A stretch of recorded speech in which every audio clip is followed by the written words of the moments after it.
Hey folks, welcome to another video. This one is not particularly an over-the-top series video, but I wanted to highlight two interesting, kind of unusual styles of Twisty puzzle. These are both made by Brainwright, a toy company based out of the US.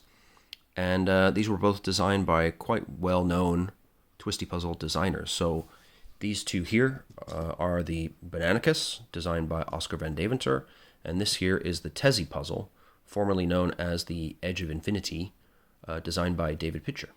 So I think I'm going to start with the TEZZE first. As you can see, this is a really pretty little puzzle. It's made of your typical injection molded ABS plastic, I believe. You can see the Brainwright stamp here on the bottom. It's got really lovely glossy stickers and really nice shades. A very interesting, unusual pattern of stickering. So we've got two minor chunks of green and orange, and then these big chunks of yellow and pink. But the two intersecting circles, which you turn, actually both span across these pink and yellow stickers. So an interesting pattern here, and you can tell that the cut pattern as well is quite unusual. We have some pieces, these cuts here, we have a cut down the middle, which is asymmetrical. These two pieces are different. We have some odd little corner pieces tucked away in various places. So this puzzle actually has some bandaging to it. You can see we have this big long stem piece here. So just as a straightforward example, if you don't know what bandaging is when you have pieces in a puzzle that block certain movements, or you have pieces that get in the way, essentially. So here, this stem piece prevents you from doing anything on the puzzle, basically. That's an extreme example, but there are various situations on this puzzle where, for example, you might have an unusual arrangement of pieces that leads to bandaging, and therefore you can't really make any further progress on the puzzle. I didn't scramble this, did I? Please say no. No, I didn't. Okay. This puzzle is very confusing, even after one turn. But this puzzle falls into the category of intersecting circle puzzles. And there's been quite a few of these over the years. If you look on, well, I'll put a link in the description, actually. There's a nice book from 1986 called The Circle Puzzler's Manual, which was written by Doug Engel. And Doug Engel designed a lot of these kind of puzzles over the years. And one of the characteristics of these is that they tend to be very very difficult. And in particular, the TEZZE is quite challenging because you have this bandaging, you have bizarre patterns of cuts, and unusual sticker pattern to solve. So there's a lot of challenge here. But in fact, Doug Engel says in this book that he doesn't see how some of the deeper cut intersecting circle puzzles could be solved without the help of a computer. And indeed, we have some deep cut circle puzzles these days, namely the Geranium series from Very Puzzle, which I profiled in some other videos. And they're very tough. The Geranium has a tutorial available in English, which is 2 hours long and very detailed. Even with a tutorial, these puzzles can be very hard to solve. It's easy to make a mistake and set yourself back essentially to the beginning of the solve. And I expect this one to be similar. I haven't solved it myself yet. Fortunately, there is a text-based tutorial by a user on the Twisty Puzzles forum. If you look in the Solving Puzzles subforum, there's a thread about the TEZZE, and there's a solution written in there. And you can see that the sequences for it are very long. And the reason for that is, on a puzzle like this with only two circles, we only have two axes of rotation, right? And when things get scrambled, you have to do quite a lot of maneuvering to get pieces where you need them to be. So you're doing a lot of L prime R, L prime R, R, L prime, very long sequences of 40 plus moves just to do a simple task like recycling some small pieces or something. And it's very hard to find those sequences on your own. It is possible. So a puzzle like this has a lot of solving challenge to it, if that's your thing. What I like about the TEZZE is that it marries together a few interesting and unusual properties all in one. So one, it's a flat twisty puzzle, an intersecting circle puzzle. Second, it has bandaging elements. These long stem pieces can get in the way, and unusual cuts. Third, it has this unusual stickering pattern. So all these elements together give it a certain unique character. And even if you're not into particularly trying to solve it, because it is very hard, I think it looks great on the shelf. It's a talking point. Very pretty. My wife's a graphic designer, and she finds this one very visually attractive, and I have to agree. The price is nice as well, $9.99 for me from Amazon US. They shipped it to me in Scotland here in about 2 weeks, so not too bad at all. In fact, I'm tempted to buy a second one to try and replicate David Pitcher's other design. So this puzzle was originally called the Edge of Infinity, as I mentioned, and that's because he had a larger intersecting circle puzzle with 6 circles going around a ring. And it had this kind of hexagonal pattern of stickering across those circles. And then he made 2 subsidiary puzzles. One was the Corner of Infinity that had 3 intersecting circles around a corner of that original pattern, and the Edge of Infinity, which is what you see in front of you. Then he also made unbandaged variants of those puzzles. So the cuts were changed so that there was no more bandaging. So if I got a second one of these and was clever with my hands, I could maybe make a version of the unbandaged variant. That'd be interesting to have. Although I'm hopeful that good Twisty puzzlers like yourself who might be watching this would take a flying leap and buy one of these puzzles, and then maybe with some good sales, Brainwright might see fit to mass produce some of the others in the Edge of Infinity, Face of Infinity, Corner of Infinity series, which would be really great to see. We don't get a lot of mass-produced intersecting circle puzzles, and this guy and the Geranium, I think, are the only widely available ones at present. So just to give you an idea of how the puzzle works, I'll show you a few turns. So you can see after just a couple of turns, the puzzle already looks a bit scary, right? Quite confusing. When it's fully scrambled, which I'm certainly not going to do right now, I think it's going to be quite a challenge. And yeah, the sequences in the solution that is available are very, very long and intricate, and there are many stages to the solve. So this intersecting circle puzzle follows that lineage of being, a deceptively small puzzle with a lot of challenge buried within it. One thing I should mention too is that this is what we would call a shallow cut intersecting circle puzzle. So the point of intersection is this thin kind of eye-shaped slice here, and that's where we can exchange pieces between the 2 turning axes. However, of course, the Geranium series and some other puzzles like this have a deep cut where the circles are closer together and the point of intersection goes through the point of origin of each circle. And the deep cut puzzles are even much more challenging. And you can get some very intriguing and difficult designs with deep cut puzzles as well. But that's not to say that necessarily a shallow cut puzzle is easier. And I would say in the case of the TEZZE, the other elements like the bandaging add significantly to the difficulty. So it certainly will be value for your money in terms of the amount of time you spend solving. So that's the TEZZE puzzle. Definitely I would recommend giving it a try. It's, $10 is basically an impulse buy territory compared to a lot of other Twisty puzzles that are out there. It's unusual, it's beautiful, it turns really well. Really, it has, to me, just the right amount of friction. For a puzzle like this, with it's super challenging, I don't want it to just fly and turn willy-nilly because, one wrong move on a puzzle like this can set you back all the way to the beginning of the solve. So I like to have a sense of control. And this one, it turns when I want it to, and it doesn't turn when I don't want it to, right? It's not going anywhere. So for me, this is a really nice job of mass producing, and I really hope they produce more. I'll definitely buy them. So that's the TEZZE. These other 2 puzzles, they're both the same thing. So I'll just show you one. So this is the Bananacus, as I mentioned. This is a moving bead Twisty puzzle, and as I said, designed by Oskar van Deventer. He was inspired to make this puzzle by the classic and extremely rare Astrolabacus puzzle, and the Astrolabacus is kind of the template that inspired a lot of subsequent variations on the concept. And the concept is you have these twistable segments upon which you have various channels where different colored beads reside. In this case, we just have 2 channels with 2 colors of beads. In the Astrolabacus, the segments themselves were colored and the beads had more colors.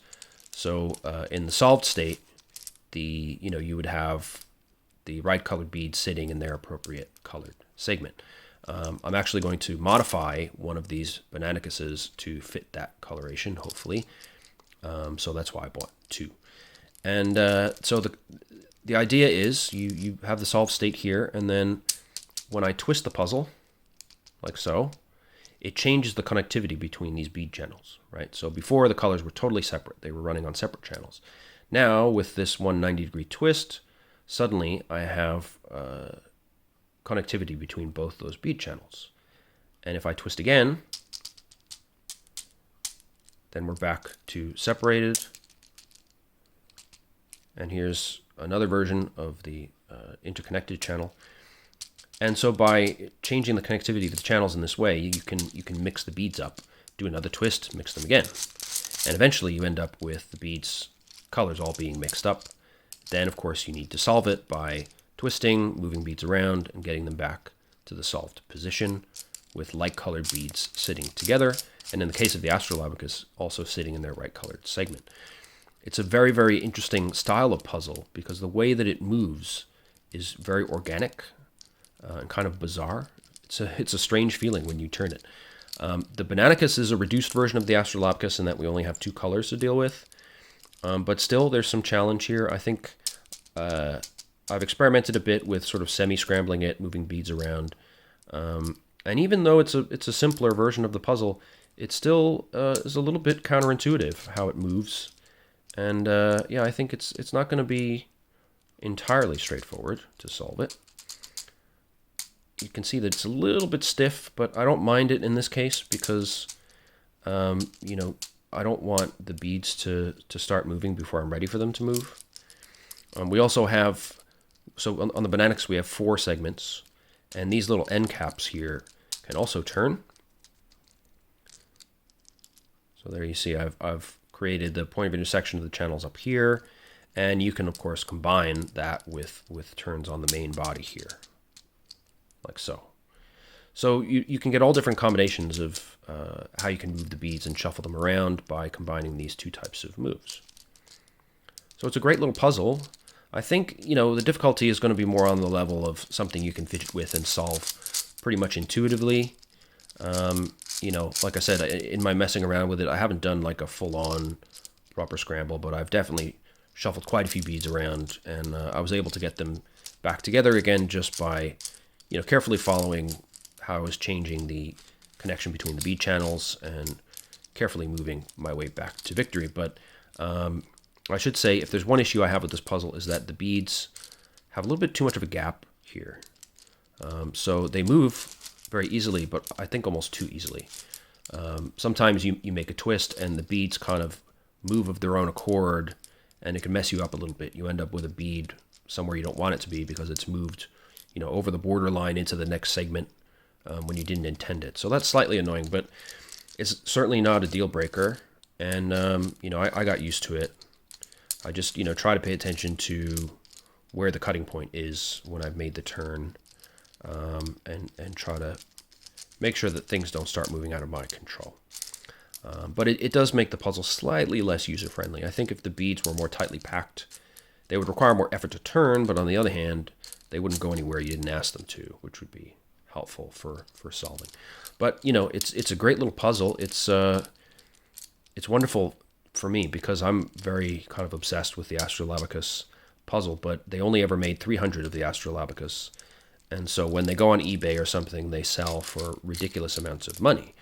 Whereas the Bananacus, albeit it's a reduced version of the puzzle and doesn't have nearly the same level of challenge, but it's still a very nice example of the form, and it cost me $8. So, you know, well into impulse buy territory once again. So that's why I felt free to buy 2, and one will stay probably in this form, and the other I will have 4 colors, and I'm going to try and get the exterior colored as well in the style of the original Astrolabacus. And I'll put a link in the description to a video about the Astrolabacus so you can see what I'm talking about. But it's a pretty legendary puzzle, and I'd love to have one, but I just can't afford to spend $600 or $700 on an original. So I should reveal as well that I'm very excited to have purchased my first ever 3D printed puzzles from Oskar, and they are 2 more of his variants of the Astrolabacus. So one is called the Stretchlabacus, the other the Tanglelabacus. Both are way far above the Bananacus in terms of difficulty. The Stretchlabacus notably has a solve attempt video from Red KB, well-known cuber on YouTube, and he completely failed to find a way to solve it. And the Astrolabacus is one that has 8 segments and 8 colors and a quite unusual style of movement that looks very, very interesting.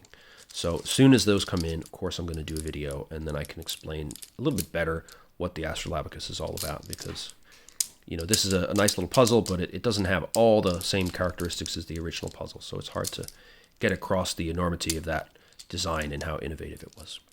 Anyway, so if you're looking to try a twisty puzzle with a moving bead element and has this interesting kind of organic shape-shifting, definitely give this puzzle a try. It's a really fun little puzzle. It looks kind of comedic and fun, and it's an absolute bargain at $8. You will find that the segments, when you turn them, are a little bit sticky, and sometimes the beads aren't quite where you want them to be, so you have to sort of encourage them around the corner a little bit.